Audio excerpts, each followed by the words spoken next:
ក្រឡេកមើលទៅជំរំជនភៀសខ្លួនកម្ពុជានៅប្រទេសថៃនិងមេរៀនបច្ចុប្បន្នទំនាក់ទំនងរវាងថៃនិងកម្ពុជាមានភាពស្មុគស្មាញរួមបញ្ចូលទាំងកិច្ចសហប្រតិបត្តិការនិងភាពតានតឹងជាប្រវត្តិសាស្ត្រអាស៊ីអាគ្នេយ៍ត្រូវបានញោមញីដោយភាពឆ្លាតនយោបាយបន្ទាប់ពីសង្គ្រាមវៀតណាមនិងជម្លោះរវាងខ្មែរក្រហមជាមួយវៀតណាមនៅចុងទសវត្សរ៍ឆ្នាំ1970ប្រជាជនកម្ពុជាជាច្រើនបានអន្តោប្រវេសន៍ទៅប្រទេសថៃដើម្បីគេចផុតពីអំពើហិង្សានិងការរំលោភសិទ្ធិមនុស្សប្រទេសថៃក្នុងនាមជាប្រទេសជិតខាងបានបើកមជ្ឈមណ្ឌលជំនះបណ្ដោះអាសន្នដើម្បីផ្ដល់ជំនួយផ្នែកអាហារឱសថការថែទាំសុខភាពនិងកន្លែងស្នាក់នៅដោយមានការសហការជាមួយអង្គការសហប្រជាជាតិនិងអង្គការកាកបាទក្រហមជនជាតិថៃជាច្រើនសហគមន៍បានទទួលជនភៀសខ្លួនដោយចិត្តមេត្តាទោះបីជាវត្ថុធនមានកម្រិតកំណត់ក៏ដោយក៏នៅតែព្យាយាមរៀបចំអាហារសម្លៀកបំពាក់និងវត្ថុចាំបាច់ផ្សេងដើម្បីឲ្យជនភៀសខ្លួនអាចស្ដារជីវិតនិងសម្របខ្លួនចំពោះបរិស្ថានថ្មីបាននឹងត្រូវបន្តរៀបរាប់ពីព្រឹត្តិការណ៍អន្តោប្រវេសន៍ក្នុងអតីតកាលជីវិតប្រចាំថ្ងៃរបស់ជនភៀសខ្លួនការសម្របខ្លួននៅក្នុងមជ្ឈមណ្ឌលជំនះនិងភ្ជាប់ទៅនឹងព្រឹត្តិការណ៍បច្ចុប្បន្នដែលឆ្លុះបញ្ចាំងទស្សនៈចំពោះប្រទេសថៃដើម្បីឲ្យឃើញរូបភាពនៃជំនួយនិងមេរៀនផ្នែកមនុស្សធម៌បើត្រឡប់កាលវេលាវិញកន្លងទៅកន្លះសតវត្សរ៍យើងនឹងឃើញទាំងការឈឺចាប់ដែលខ្មែរក្រហមបានទុកចោលលើដីធ្លីថៃនិងការជួយដ៏ធំបំផុតដែលប្រទេសថៃបានផ្ដល់ឲ្យប្រជាជនកម្ពុជាសម័យសង្គ្រាមត្រជាក់បានធ្វើឲ្យកម្ពុជាជាពិសេសក្រុមខ្មែរក្រហមក្លាយជាសត្រូវដែលចូលមកបង្កសង្គ្រាមបង្កការចលាចលនិងការខូចខាតដល់ប្រជាជនថៃតាមព្រំដែនរហូតឲ្យប្រជាជនជាច្រើនពាន់គ្រួសារត្រូវអន្តោប្រវេសន៍ចាកចេញពីដីកំណើតចាប់ពីខែមករាដល់សីហាឆ្នាំ1977មានរបាយការណ៍ថាទាហានខ្មែរក្រហមបានលុកលុយចូលមកក្នុងដែនដីថៃលើសពី400ដងហើយហេតុការណ៍ដែលក្លាយជាចំណុចប្រែប្រួលសំខាន់គឺហេតុការណ៍សម្លាប់នៅភូមិនងដកភូមិកក់ខឺនិងភូមិប៉ារ៉ៃក្នុងស្រុកតាព្រាយាខេត្តប្រជីនបុរីបច្ចុប្បន្នជាខេត្តស្រាក់កែវនៅយប់ថ្ងៃទី28ខែមករាឆ្នាំ1975ពីប្រហែលម៉ោង22:00ទាហានខ្មែរក្រហមរាប់រយនាក់បានលុកចូលមកបាញ់ប្រជាជនភូមិដែលកំពុងដេកជាមួយនឹងការចម្អិតដុតផ្ទះសម្បែងឲ្យខូចខាតយ៉ាងខ្លាំងភូមិនងដកដែលស្ថិតនៅចម្ងាយតែប៉ុន្មានរយម៉ែត្រពីព្រំដែនបានបាត់បង់មនុស្សដល់1/3នៃភូមិគឺ21នាក់ពីប្រជាជនសរុប64នាក់មានទាំងការសម្លាប់ការរំលោភនិងការធ្វើទារុណកម្មយ៉ាងសាហាវបន្ទាប់មកកងកម្លាំងខ្មែរក្រហមបានបន្តទៅបង្កការខូចខាតដល់ភូមិកក់ខឺនិងភូមិប៉ារ៉ៃដោយអះអាងថាជាដែនដីកម្ពុជាដែលត្រូវបានថៃកាន់កាប់ក្នុងពេលតែមួយស្ថានភាពក្នុងប្រទេសកម្ពុជាក៏ធ្លាក់ចូលទៅក្នុងភាពវិនាសបន្ទាប់ពីប៉ុល ពតនិងខ្មែរក្រហមយកអំណាចពីរដ្ឋាភិបាលលន់នល់ហើយប្រកាសប្រើនយោបាយកុម្មុយនីសដ៏ខ្លាំងក្លា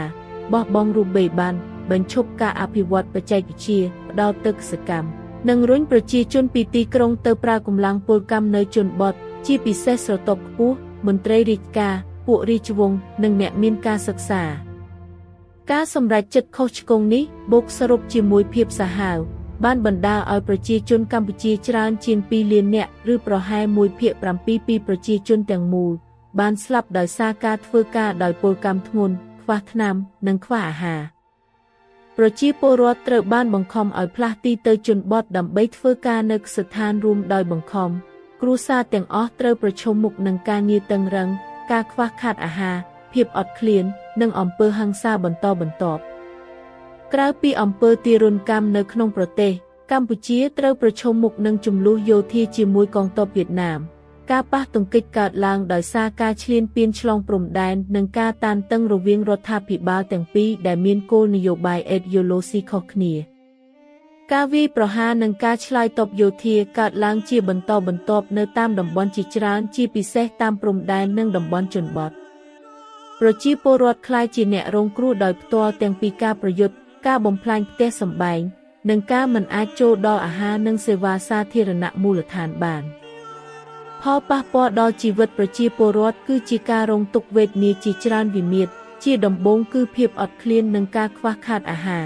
ដោយសារនយោបាយកសិកម្មបង្ខំនិងសង្គ្រាមដែលបំផ្លាញប្រព័ន្ធកសិកម្មប្រពៃណីប្រជាជនត្រូវពឹងផ្អែកលើអាហារដែលរដ្ឋាភិបាលចែកចាយមានកំណត់ដែលជាញឹកញាប់មិនគ្រប់គ្រាន់សម្រាប់ជីវិតវាបណ្ដាលឲ្យមានជំងឺនិងស្ថានភាពអាហារូបត្ថម្ភមិនគ្រប់គ្រាន់យ៉ាងទូលំទូលាយជាបន្តបន្ទាប់គឺអំពើហិង្សានិងការបង្ក្រាបនយោបាយអ្នកដែលត្រូវបានសង្ស័យថាជាម្ចាស់គំនិតប្រឆាំងរបបខ្មែរក្រហមឬមានទំនាក់ទំនងជាមួយរដ្ឋាភិបាលចាស់ឬវៀតណាមត្រូវបានចាប់ខ្លួនដាក់ពន្ធនាគារឬសូម្បីតែប្រហារជីវិតដោយគ្មានយុត្តិធម៌ការបង្ខំឲ្យប្រជាជនធ្វើការខ្លាំងលើសមត្ថភាពការកម្រិតសេរីភាពក្នុងការធ្វើដំណើរនិងការត្រួតពិនិត្យសង្គមយ៉ាងតឹងរ៉ឹងគឺជាផ្នែកមួយនៃនយោបាយដែលព្យាយាមគ្រប់គ្រងគ្រប់ផ្នែកនៃជីវិតមនុស្សជាបន្តបន្ទាប់ទៀតគឺការរំលោភសិទ្ធិមនុស្សយ៉ាងធ្ងន់ធ្ងរនិងបន្តការបំបែកគ្រួសារការហាមឃាត់ការអប់រំការគ្រប់គ្រងជីវិតផ្ទាល់ខ្លួននិងការភ័យខ្លាចពីការចាប់ខ្លួនដោយគ្មានដំណើរការយុត្តិធម៌បានធ្វើឲ្យប្រជាជនជាច្រើនសម្រេចចិត្តប្រថុយជីវិតគេចចេញពីប្រទេសដើម្បីស្វែងរកជីវិតដែលមានសុវត្ថិភាពការរត់គេចក្លាយជាការកើតឡើងភ្លាមនិងមានទំហំធំប្រជាជនរាប់ម៉ឺននាក់ដើរតាមជើងនិងជិះទូកឬរថយន្តទៅប្រទេសថៃជាពិសេសតាមតំបន់អរុណប្រទេសខេត្តស្រះកែវតែបានក្លាយជាតំបន់សំខាន់សម្រាប់ទទួលអ្នករត់គេចពីព្រោះនៅជិតព្រំដែនហើយអាចបង្កើតជាកន្លងជំរកបណ្ដោះអាសន្នបានងាយស្រួលជីវិតអ្នករត់គេចដែលធ្វើដំណើរទៅកាន់ប្រទេសថៃពោរពេញទៅដោយការលំបាកពួកគេត្រូវធ្វើដំណើរជាច្រើនថ្ងៃច្រើនសប្តាហ៍តាមព្រៃភ្នំនិងតំបន់ទំនេរពេលខ្លះប្រឈមនឹងគ្រោះថ្នាក់ពីការវាយប្រហាររបស់ក្រុមប្រដាប់អាវុធភាពអត់ឃ្លានជំងឺរាតត្បាតនិងការខ្វះខាតទឹកស្អាតយីសូកូណេតូភរិយារបស់អ្នកការទូតជប៉ុនដែលបានជួបប្រទះគ្រោះអាសន្នដ៏សាហាវនោះបានកត់ត្រាទុកក្នុងសៀវភៅ4ឆ្នាំនរកក្រោមខ្មែរក្រហមថានាងបានបាត់បង់ប្តីនិងកូន2នាក់ត្រូវរស់នៅតែបាយស្រូវបរិមាណដូចកំប៉ុងទឹកដោះគោមួយកំប៉ុងចែកជូនមនុស្ស4នាក់ក្នុងមួយថ្ងៃ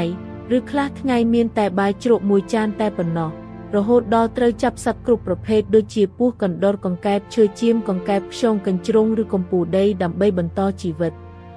ភាពឃោរឃៅទាំងនេះបានបង្កឲ្យមានការអន្តោប្រវេសន៍ធំមួយក្នុងឆ្នាំ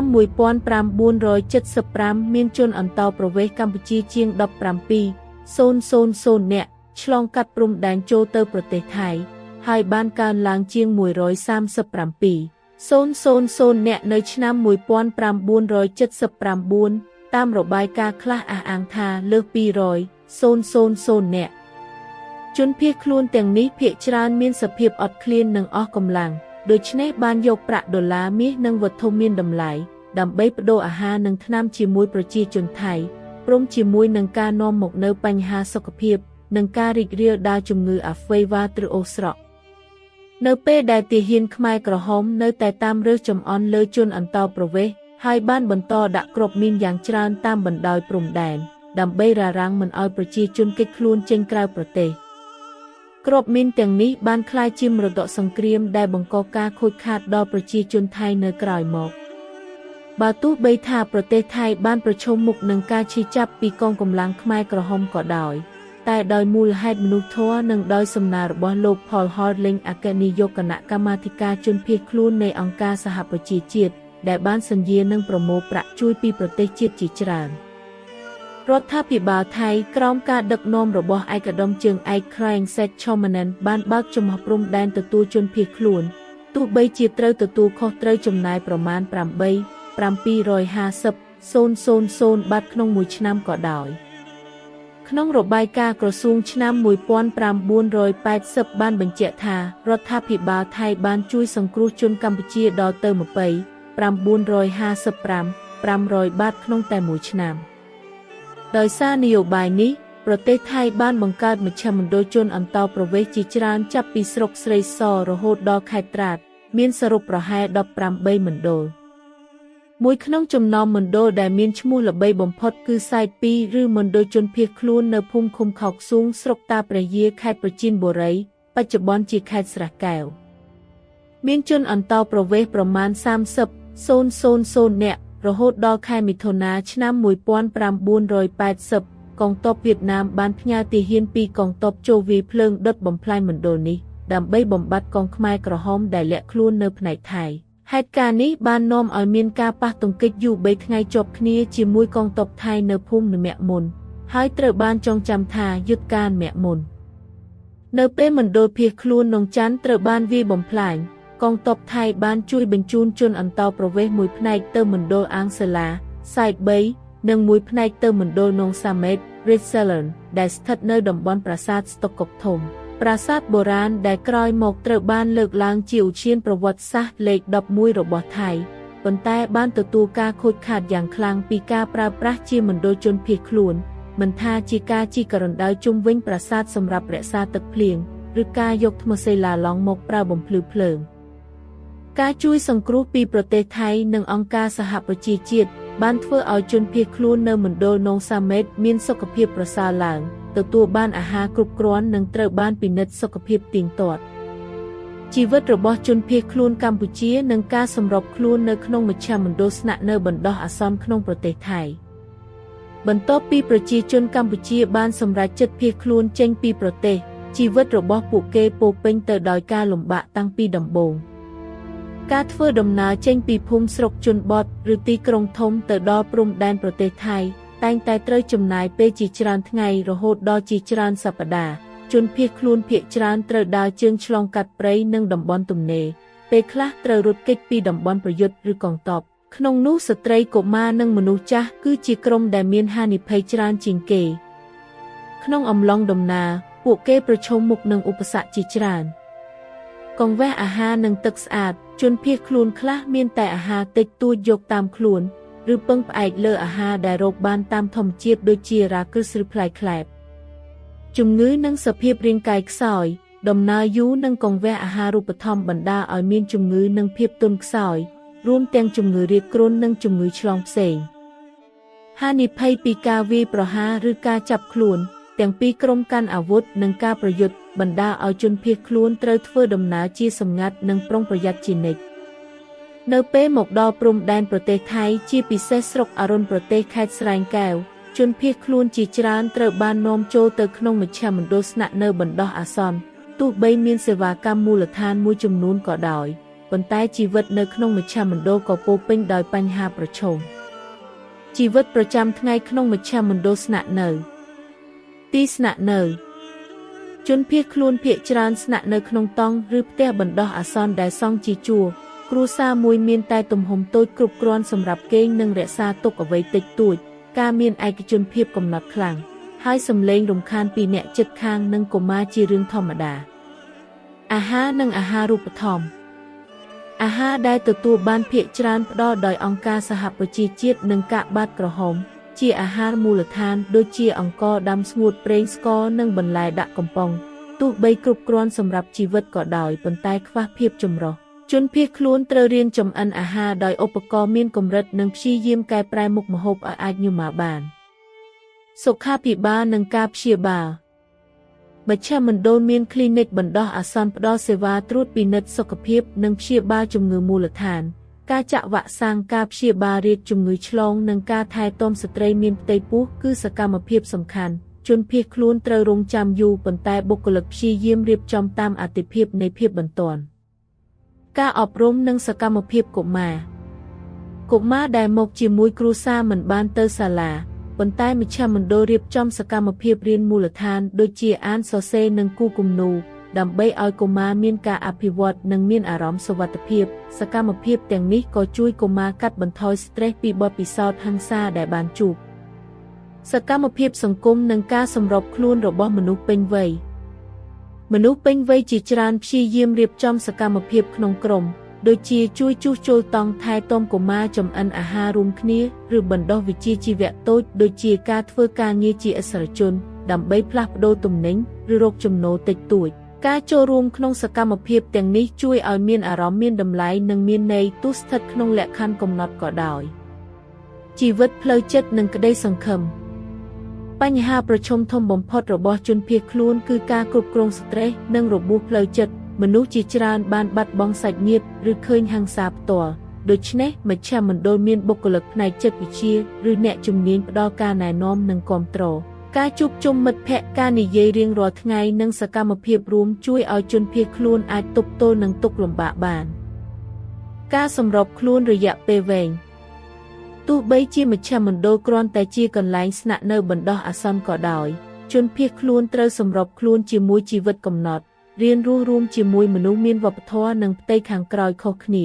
ការបង្កើតទំនាក់ទំនងការផ្លាស់ប្ដូរទំនិញឬជួយគ្នាក្នុងការងារប្រចាំថ្ងៃជារឿងចាំបាច់ការសម្របខ្លួននេះមិនត្រឹមតែតាក់ទងនឹងជីវិតរស់រានមានជីវិតប៉ុណ្ណោះទេប៉ុន្តែតាក់ទងទៅនឹងសុវត្ថិភាពផ្លូវចិត្តនិងការស្ដារសក្តានុពលរបស់ខ្លួនឡើងវិញផងដែរគ្រួសារខ្លះអាចរស់នៅក្នុងមជ្ឈមណ្ឌលបានជាច្រើនខែ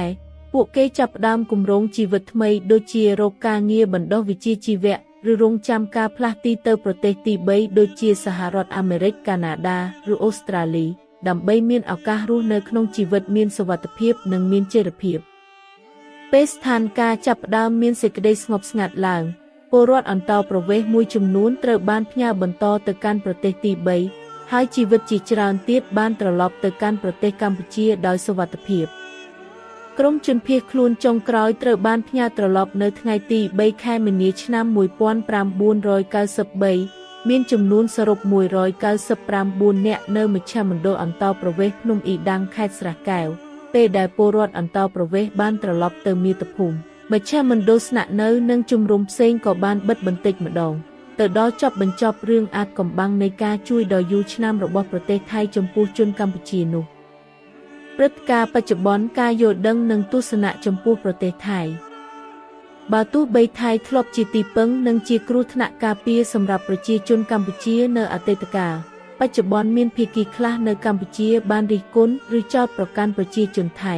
ដោយភ្លេចថាប្រជាជនថៃធ្លាប់បើកចិត្តជួយសង្គ្រោះជនភៀសខ្លួនដោយគ្មានលក្ខខណ្ឌណាមួយស្ថានភាពនេះបង្ហាញពីការភ្លេចអតីតកាលនិងការយល់ច្រឡំទោះបីថៃធ្លាប់បានជួយផ្នែកមនុស្សធម៌បើកមជ្ឈមណ្ឌលស្នាក់នៅផ្គត់ផ្គង់អាហារថ្នាំនិងកន្លែងស្នាក់នៅ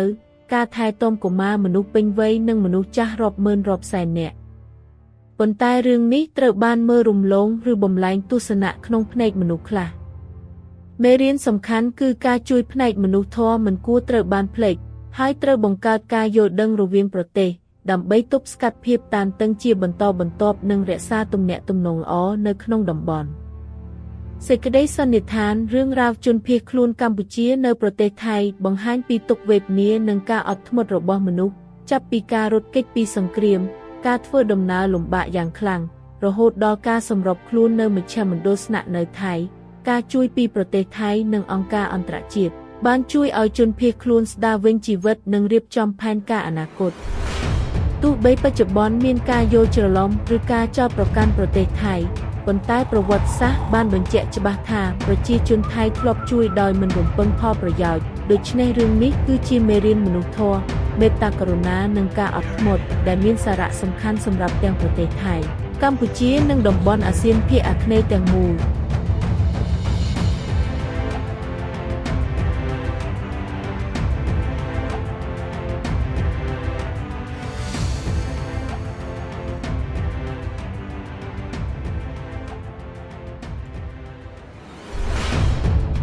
ย้อนอดีตค่ายผู้ลี้ภัยกัมพูชาในประเทศไทยและบทเรียนปัจจุบัน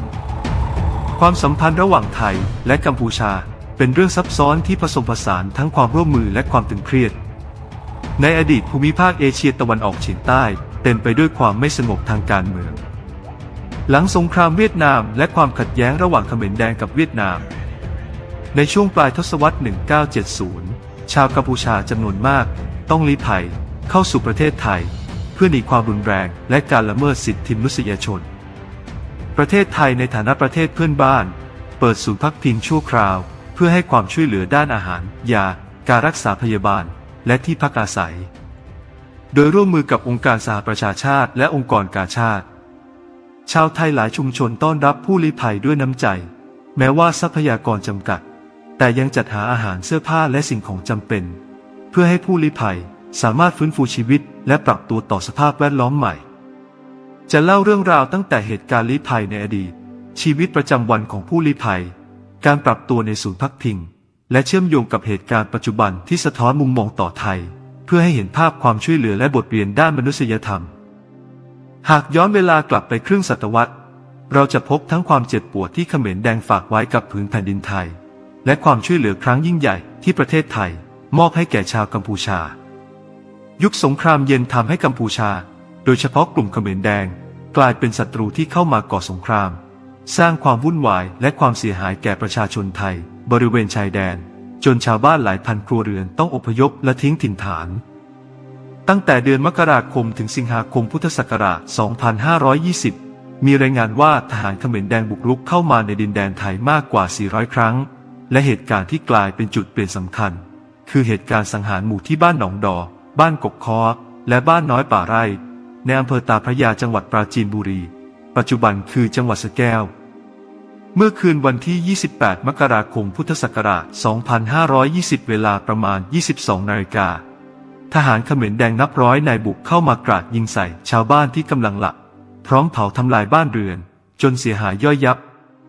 บ้านหนองดอที่ตั้งอยู่ห่างแนวชายแดนเพียงไม่กี่ร้อยเมตรสูญเสียผู้คนถึง1 ใน 3ของหมู่บ้าน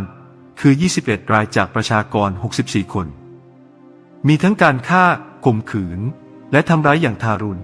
จากนั้นกองกำลังเขมรแดงยังเคลื่อนต่อไปสร้างความเสียหายแก่บ้านกกค้อและบ้านน้อยป่าไร่โดยอ้างว่าเป็นดินแดนกัมพูชาที่ถูกไทยยึดครองไป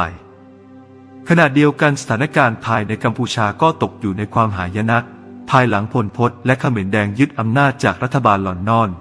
และประกาศใช้นโยบายคอมมิวนิสต์แบบสุดโต่งยกเลิกเงินตราหยุดพัฒนาเทคโนโลยีมุ่งสู่เกษตรกรรมและกวาดต้อนผู้คนจากเมืองไปใช้แรงงานในชนบทโดยเฉพาะชนชั้นนำข้าราชการเชื้อพระวงศ์และผู้มีการศึกษาการตัดสินใจที่ผิดพลาดนี้บวกกับความโหดร้ายทารุณส่งผลให้ชาวกัมพูชากว่า 2 ล้านคนหรือราว1 ใน 7ของประชากรทั้งประเทศเสียชีวิตจากการทำงานหนักขาดยาและขาดอาหารประชาชนถูกบังคับย้ายไปยังชนบทเพื่อทำงานในฟาร์มรวมแบบบังคับทุกครอบครัวต้องเผชิญกับแรงงานหนักการขาดอาหารการอดอยากและความรุนแรงอย่างต่อเนื่อง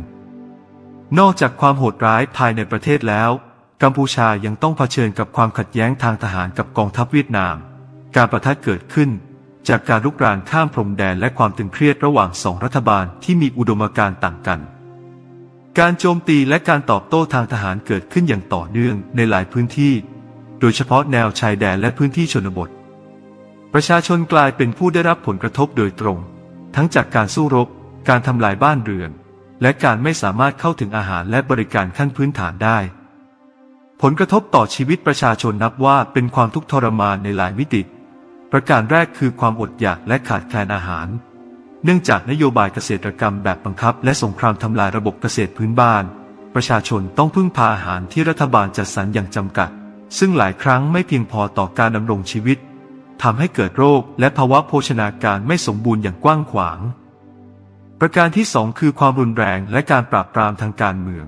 ผู้ที่ถูกสงสัยว่าต่อต้านระบอบเขมรแดงหรือมีความสัมพันธ์กับรัฐบาลเก่าหรือเวียดนามถูกจับกุมคุมขังหรือแม้กระทั่งประหารชีวิตอย่างไม่เป็นธรรมการบังคับให้ประชาชนทำงานหนักเกินกำลังการจำกัดเสรีภาพในการเคลื่อนไหวและการคุมเข้มสังคมเป็นส่วนหนึ่งของนโยบายที่พยายามควบคุมทุกด้านของชีวิตมนุษย์ประการที่ 3คือการละเมิดสิทธิมนุษยชนอย่างรุนแรงและต่อเนื่องการแยกครอบครัวการปิดกั้นการศึกษาการควบคุมชีวิตส่วนตัวและความหวาดกลัวจากการจับกุมโดยไม่มีกระบวนการยุติธรรมทำให้ประชาชนจำนวนมากต้องตัดสินใจเสี่ยงชีวิตหลบหนีออกจากประเทศเพื่อหาชีวิตที่ปลอดภัยการลี้ภัยเกิดขึ้นอย่างฉับพลันและเป็นกระแสใหญ่ผู้คนหลายหมื่นคนเดินเท้าและโดยสารทางเรือหรือรถไปยังประเทศไทยโดยเฉพาะบริเวณอำเภออรัญญประเทศจังหวัดสระแก้วซึ่งกลายเป็นพื้นที่หลักในการรองรับผู้ลี้ภัยเนื่องจากใกล้ชายแดนและสามารถจัดตั้งศูนย์พักพิงชั่วคราวได้ง่ายชีวิตผู้ลี้ภัยที่เดินทางมายังประเทศไทยเต็มไปด้วยความยากลำบากพวกเขาต้องเดินทางหลายวันหลายสัปดาห์ผ่านป่าเขาและพื้นที่ทุรกันดารบางครั้งประสบกับอันตรายจากการโจมตีของกลุ่มติดอาวุธความอดอยากโรคระบาดและการขาดแคลนน้ำสะอาดยาสึโกะนาอิโตะภรรยานักการทูตชาวญี่ปุ่นที่ต้องตกอยู่ในหายนะครั้งนี้ได้บันทึกไว้ในหนังสือ4 ปีนรกในเขมรแดงว่าเธอสูญเสียสามีและลูก2 คนต้องอยู่ด้วยอาหารเพียงข้าวสาร1 กระป๋องนมสำหรับ4 คนต่อวันหรือบางวันมีเพียงข้าวต้ม1 ถ้วยจนต้องจับสัตว์สารพัดชนิดไม่ว่าจะเป็นงู หนูกบเขียดแมงป่องหรือกิ้งกือเพื่อประทังชีวิตความโหดร้ายเหล่านี้ทำให้เกิดการอพยพครั้งใหญ่ปีพุทธศักราช 2518 มีผู้อพยพชาวกัมพูชาราว 17,000 คนข้ามชายแดนเข้ามาไทยและเพิ่มเป็นกว่า 137,000 คนในปีพุทธศักราช 2522 บางสำนักข่าวรายงานว่ามากกว่า 200,000 คนผู้ลี้ภัยเหล่านี้ส่วนใหญ่หิวโหยและอิดโรยจึงนำเงินดอลลาร์ทองคำและของมีค่ามาแลกอาหารและยากับชาวไทยพร้อมกันนั้นยังนำมาซึ่งปัญหาสุขภาพและการแพร่ระบาดของโรคอหิวาตกโรคขณะที่ทหารเขมรแดงยังคงตามล่าผู้อพยพและฝังทุ่นระเบิดจำนวนมากตามแนวชายแดนเพื่อสกัดกั้นไม่ให้ผู้คนหนีออกนอกประเทศทุ่นระเบิดเหล่านี้ได้กลายเป็นมรดกสงครามที่สร้างความเสียหายแก่ชาวไทยในเวลาต่อมาแม้ประเทศไทยจะเผชิญกับความเจ็บปวดจากกองกำลังเขมรแดงแต่ด้วยมนุษยธรรมและการร้องขอจากนายพรหาคลิงข้าหลวงใหญ่ผู้ลี้ภัยแห่งสหประชาชาติที่สัญญาว่าจะระดมเงินช่วยเหลือจากนานาประเทศรัฐบาลพลเอกเกรียงศักดิ์ ชมานันท์จึงเปิดพื้นที่ชายแดนรับผู้ลี้ภัยแม้จะต้องแบกรับค่าใช้จ่ายปีละราว 8,750,000 บาทและในรายงานกระทรวงมหาดไทยพุทธศักราช 2523 ระบุว่ารัฐบาลไทยได้ช่วยเหลือชาวกัมพูชามากถึง 20,955,500 บาทในปีเดียวจากนโยบายดังกล่าวไทยได้ตั้งศูนย์อพยพจำนวนมากตั้งแต่ศรีสะเกษจนถึงตราดรวมประมาณ 18 ค่ายหนึ่งในค่ายที่เป็นที่รู้จักมากที่สุดคือไซทูหรือค่ายอพยพหนองจานตั้งอยู่ในตำบลโคกสูงอำเภอตาพระยาจังหวัดปราจีนบุรีปัจจุบันคือจังหวัดสระแก้วมีผู้อพยพประมาณ 30,000 คนกระทั่งเดือนมิถุนายนพุทธศักราช 2523 กองทัพเวียดนามส่งทหาร2 กองร้อยบุกเผาทำลายค่ายเพื่อกวาดล้างเขมรแดงที่แฝงตัวอยู่ในฝั่งไทยเหตุการณ์นี้นำไปสู่การปะทะกับทหารไทยยืดเยื้อถึง 3 วันที่บ้านโนนหมักมุนและถูกจดจำในชื่อยุทธการโนนหมักมุนเมื่อค่ายหนองจานถูกตีแตกทหารไทยจึงช่วยเหลือผู้อพยพบางส่วนไปยังค่ายอ่างศิลาหรือไซทรีและบางส่วนไปยังค่ายหนองเสม็ดหรือริษเลนซึ่งตั้งอยู่บริเวณปราสาทสะดกก๊อกทงโบราณสถานที่ต่อมาถูกยกเป็นอุทยานประวัติศาสตร์แห่งที่ 11 ของไทยแต่ได้รับความเสียหายอย่างมากจากการถูกใช้เป็นศูนย์อพยพไม่ว่าจะเป็นการขุดหลุมรอบปราสาทเพื่อเก็บน้ำฝนหรือการนำศิลาแรงมาใช้ก่อไฟการช่วยเหลือจากไทยและสหประชาชาติทำให้ผู้อพยพในค่ายหนองเสม็ดมีสุขภาพแข็งแรงขึ้นได้รับอาหารเพียงพอและตรวจสุขภาพสม่ำเสมอชีวิตผู้ลี้ภัยกัมพูชาและการปรับตัวในศูนย์พักพิงไทยหลังจากประชาชนกัมพูชาตัดสินใจลี้ภัยออกจากประเทศชีวิตของพวกเขาก็เต็มไปด้วยความยากลำบากตั้งแต่เริ่มต้นการเดินทางจากหมู่บ้านชนบทหรือเมืองใหญ่ไปยังชายแดนไทยมักต้องใช้เวลาเป็นหลายวันถึงหลายสัปดาห์ผู้ลี้ภัยส่วนใหญ่ต้องเดินเท้าผ่านป่าและพื้นที่ทุรกันดารบางครั้งต้องหลบหลีกพื้นที่ที่มีการสู้รบหรือทหารทั้งนี้ผู้หญิงเด็กและผู้สูงอายุถือว่าเป็นกลุ่มที่เสี่ยงภัยมากที่สุดในระหว่างการเดินทางพวกเขาเผชิญกับอุปสรรคหลายด้านขาดอาหารและน้ำสะอาดผู้ลี้ภัยบางกลุ่มต้องพกอาหารเพียงเล็กน้อยติดตัวหรือพึ่งพาอาหารที่หาได้ตามธรรมชาติเช่นรากไม้หรือผลไม้ป่าโรคภัยและสภาพร่างกายอ่อนแอการเดินทางยาวนานและขาดสารอาหารทำให้เกิดโรคและอ่อนแรงรวมถึงโรคท้องร่วงไข้และการติดเชื้อความเสี่ยงจากการโจมตีหรือถูกจับทั้งจากกลุ่มติดอาวุธและการสู้รบทำให้ผู้ลี้ภัยต้องเดินทางอย่างลับๆและระวังตลอดเวลา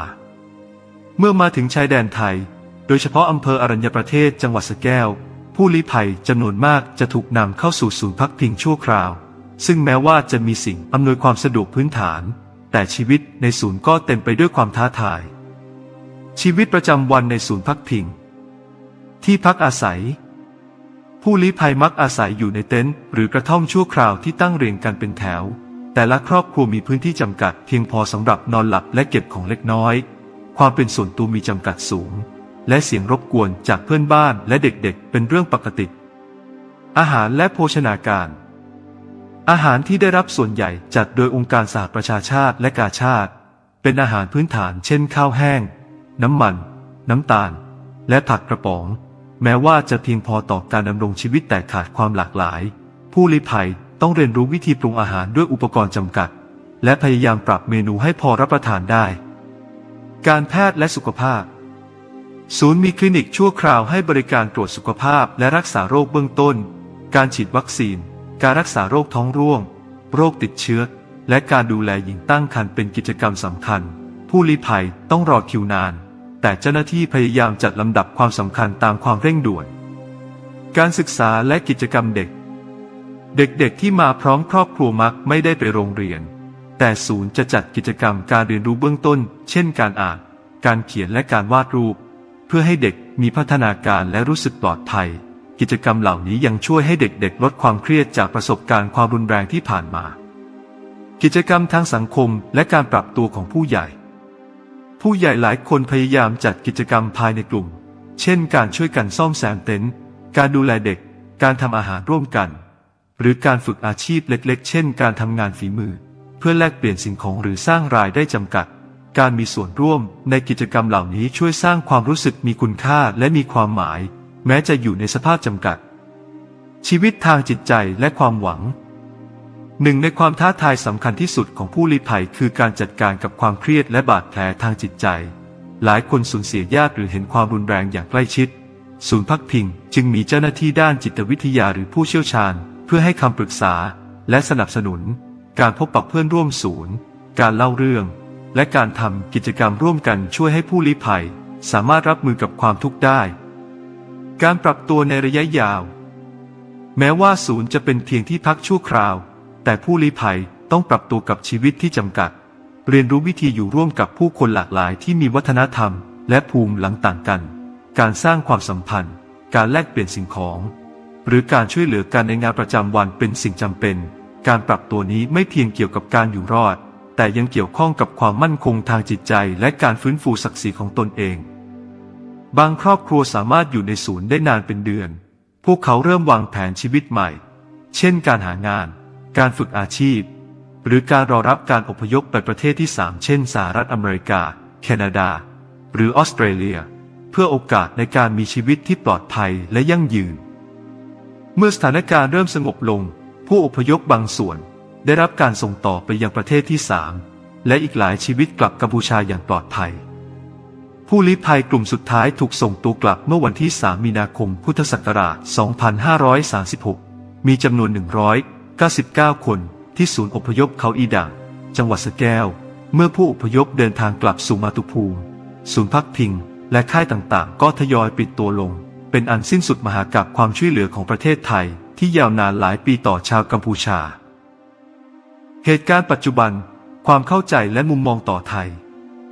แม้ไทยเคยเป็นที่พึ่งและเกราะกำบังให้ชาวกัมพูชาในอดีตปัจจุบันกลับมีบางฝ่ายในกัมพูชาวิพากษ์วิจารณ์หรือกล่าวหาคนไทยโดยลืมว่าคนไทยเคยเปิดใจช่วยเหลือผู้ลี้ภัยอย่างไม่มีเงื่อนไขสถานการณ์นี้สะท้อนความลืมอดีตและความเข้าใจผิดแม้ไทยเคยช่วยเหลือด้านมนุษยธรรมการเปิดศูนย์พักพิงการจัดหาอาหารยาและที่อยู่อาศัยการดูแลเด็กผู้ใหญ่และผู้สูงอายุเป็นหมื่นเป็นแสนคนแต่เรื่องราวนี้กลับถูกมองข้ามหรือถูกบิดเบือนในสายตาบางคนบทเรียนสำคัญคือความช่วยเหลือมนุษย์ไม่ควรถูกลืมและต้องสร้างความเข้าใจระหว่างประเทศเพื่อป้องกันความตึงเครียดซ้ำซ้อนและรักษาความสัมพันธ์ที่ดีในภูมิภาคสรุปเรื่องราวผู้ลี้ภัยกัมพูชาในไทยสะท้อนความทุกข์ยากและความอดทนของมนุษย์ตั้งแต่การหลบหนีสงครามการเดินทางอันแสนลำบากจนถึงการปรับตัวในศูนย์พักพิงไทยความช่วยเหลือจากไทยและองค์กรระหว่างประเทศช่วยให้ผู้ลี้ภัยฟื้นฟูชีวิตและวางแผนอนาคตแม้ปัจจุบันจะมีความเข้าใจผิดหรือการกล่าวหาไทย